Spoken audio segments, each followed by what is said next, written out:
इस टूसू पर्व की बहुत बहुत शुभकामनाएं। जोहार। अभी आप सुन रहे थे भाई श्री शैलेंद्र महतो जी, पूर्व सांसद रहे हैं जमशेदपुर के, और डॉक्टर राजाराम महतो जी, अध्यक्ष कुरमाली भाषा परिषद। इसके अलावा आमंत्रित सभी अतिथिगण, आयोजन समिति के सदस्यगण, प्रेस व मीडिया के मित्रों और उपस्थित भाइयों और बहनों, आप सबको एक बार फिर से जोहार। वास्तव में आज का दिन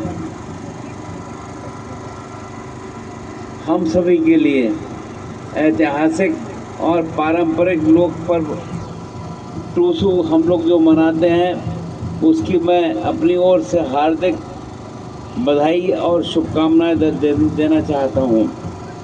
यहाँ पर आयोजित इस अवसर पर आप सभी के बीच उपस्थित होकर मुझको प्रसन्नता का अनुभव हो रहा है।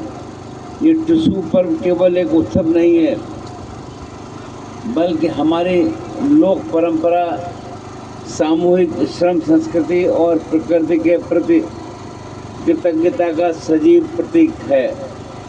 टूसू पर्व की विशेषता यह है कि यह प्रकृति और मानव जीवन के बीच स्थापित सहज एवं आत्मीय संबंध को लोक आस्था के रूप में अभिव्यक्त करता है। ये पर्व फसलों की कटाई के उपरांत कृषि समाज के उल्लास, सामूहिक श्रम और लोक आस्था का जीवंत स्वरूप है, इसका प्रतीक है। उत्सव के समापन पर टूसू देवी की प्रतिमा का विसर्जन पारंपरिक टूसू गीत के साथ भावपूर्ण एवं उल्लास समय वातावरण में किया जाता है।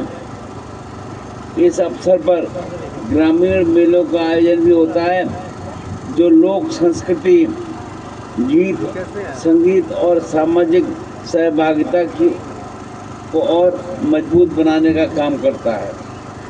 टूसू पर्व झारखंड की उस लोक चेतना का एक मजबूत आधार है, जिसमें प्रकृति, समाज और मानव के बीच गहरा आत्मिक संबंध परिलक्षित होता है। ये हमको दिखाई भी देता है।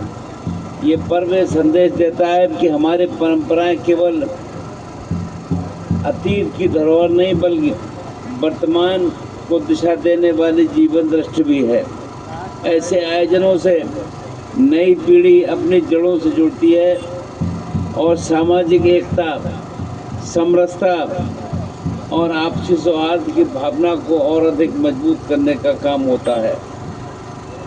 आदरणीय प्रधानमंत्री श्री नरेंद्र मोदी जी निरंतर भारत की समृद्ध लोक संस्कृतियों, जनजातीय परंपराओं और स्थानीय उत्सवों को राष्ट्रीय पहचान दिलाने का प्रयास करते रहे हैं। वोकल फॉर लोकल और एक भारत श्रेष्ठ भारत की भावना के माध्यम से उन्होंने संदेश दिया है कि देश की वास्तविक ताकत उसकी सांस्कृतिक विविधता और लोक परंपराओं में निहित है।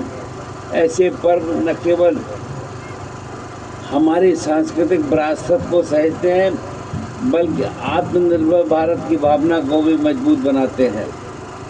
आप सभी जानते हैं, जब से मैं झारखंड राज्य के राज्यपाल का पदभार ग्रहण किया है, तो उसके बाद मैं लगभग सभी जिलों के सुदूरवर्ती ग्रामों का भ्रमण कर चुका हूँ और वहाँ के लोगों से संवाद भी किया है। इस क्रम में उन्हें केंद्र एवं राज्य की विभिन्न जन कल्याणकारी योजनाओं की जानकारी भी दी है। उसका लाभ उठाने हेतु लोगों को प्रेरित किया है।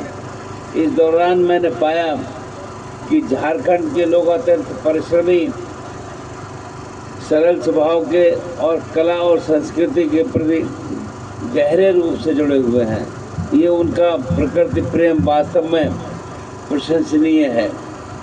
मैंने ये भी अनुभव किया है कि हमारे राज्य की महिलाएं अत्यंत परिश्रमी हैं। वे स्वयं सहायता समूह से जुड़कर न केवल अपनी आर्थिक और सामाजिक स्थिति मजबूत कर रही हैं, बल्कि अपने बच्चों को भी गुणवत्तापूर्ण शिक्षा प्रदान करने के लिए सक्रिय हैं। ये झारखंड के उज्जवल भविष्य की नींव है। राज्य की बालिकाओं को उत्साहपूर्वक साइकिल से विद्यालय जाते हुए देखना मेरे लिए विशेष अच्छा लगता है। जब मैं राज्य के विभिन्न विश्वविद्यालयों में दीक्षांत समारोह में जाता हूँ तो ये देखकर मुझको बहुत अच्छा लगता है कि स्वर्ण पदक प्राप्त करने वालों में हमारी बेटियों की संख्या अपेक्षाकृत अधिक है।